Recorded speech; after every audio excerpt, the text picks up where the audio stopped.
Devant les agences bancaires françaises, aucune file d'attente comme en Angleterre en 2007.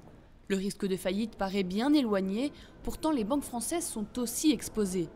Elles possèdent 415 milliards d'euros de dettes italiennes, 150 milliards de dettes espagnoles et 55 milliards de dettes grecques. Leur plus grande crainte, un défaut de paiement de ces pays. La banque la plus menacée aujourd'hui, c'est le Crédit Agricole. Sa filiale grecque Emporiki subit de plein fouet la crise de la dette. Si la situation en Grèce se détériore, si la Grèce demain doit sortir de la zone euro, Crédit Agricole afficherait d'énormes pertes sur sa filiale grecque, jusqu'à nécessiter très probablement de renflouer les fonds propres.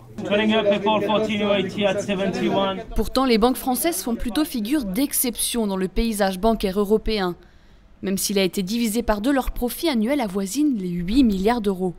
Car contrairement aux banques espagnoles qui ont massivement investi dans l'immobilier, elles n'ont pas mis tous leurs œufs dans le même panier.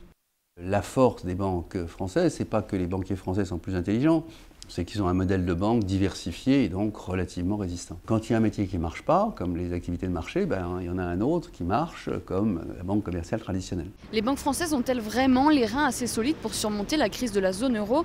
Ici, au ministère des Finances, la question inquiète de plus en plus.